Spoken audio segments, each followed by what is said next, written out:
So I'd love to chat about the first one now, and then I'm going to tell you my favorite James Cook song later. That I definitely wanted to get you to tell the story behind. But the first one is called "Is That All You've Got?" Can you tell us a little bit about this song? Yeah, the song itself, I did it was a long journey with the song. And it was something that I kind of knew, well, I want a triumphant song. I had gone to Music Fest a few years back, and they redirected traffic, and I was about 30 minutes from getting to Steamboat.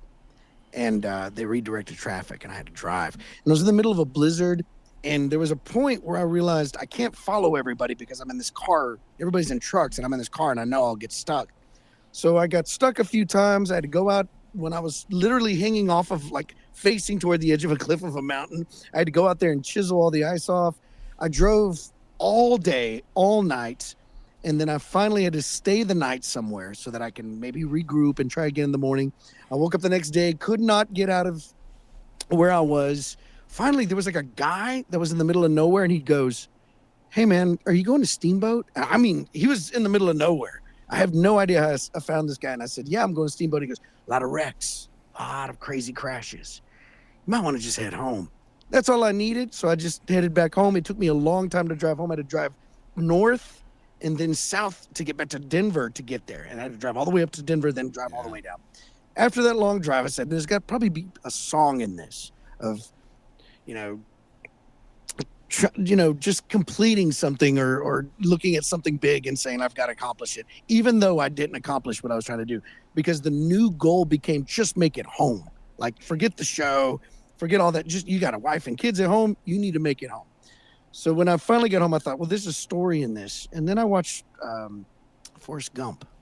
This is my favorite part. You know that scene, right? Where Yeah. Lieutenant Dan is on the ship and he's screaming. He's crazy. It's always my favorite scene in the movie because he's just at the top of his lungs screaming, "Is that all you've got?" And I was like, there's the title right there.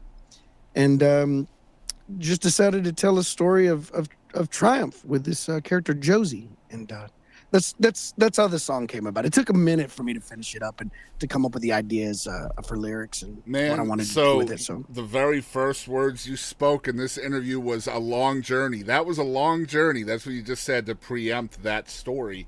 That's you in a nutshell with all of these songs. It's every song you have is a long journey, kind of in a short amount of time. And I just love that about your art. And yeah, I like to write full albums with one idea because I think that the song isn't long enough a lot of times. I'm yes, always like, well, there's more I wanted. And then the next thing I'm working on, I'm actually working on something right now, and it's way longer than that. well, I'm It's excited so to show long, folks the song. what I'm coming up with. But I mean, This is a live version of the song oh, go ahead. from James's from his YouTube channel. It's called "Is That All You've Got?" We're gonna unpack more with James here in a minute, but y'all check out the song.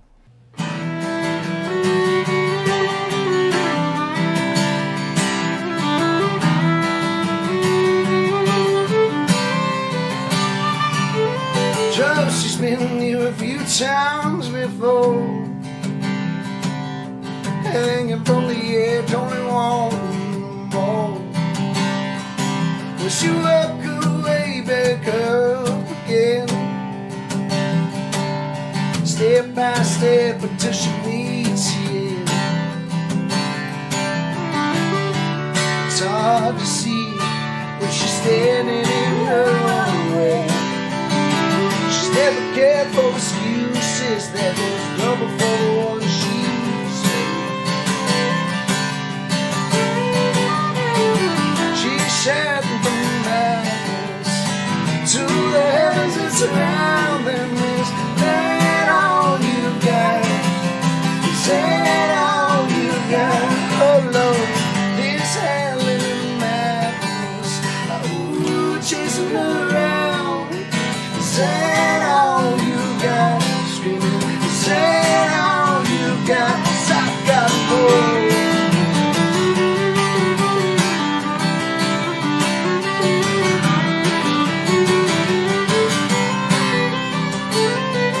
Just as solid as a rock as she falls to pieces, but she lets the landslide do what it pleases.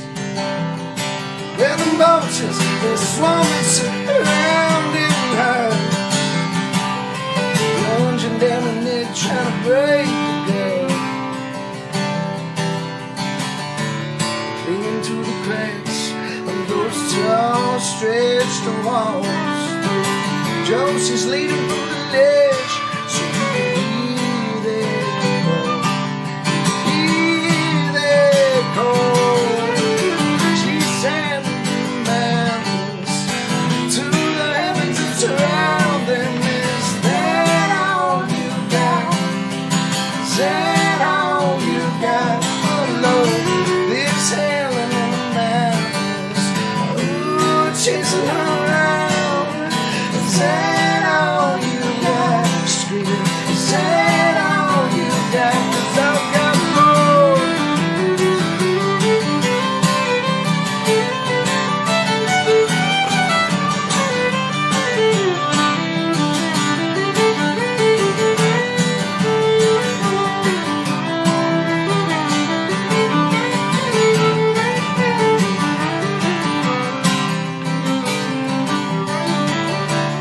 Clinging to the cracks of those tall, stretched walls. Josie's leading from the ledge, so you can hear that call. Hear that call. She's shouting out loud and proud, down downtown, 'cause she's all about. No one's ready for what's in store. No one whispers when they wanna win a whole soul. Shouting from the mountains to the heavens that surround them. Is that all you got? Screaming, is that all you got?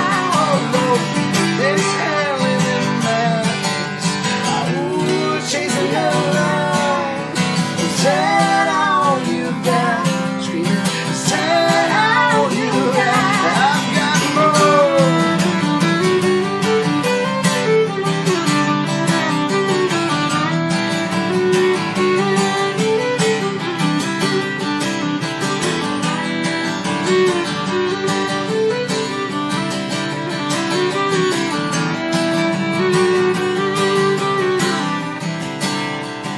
Oh, Josie's been here a few times before, hanging from the edge, only wanting more.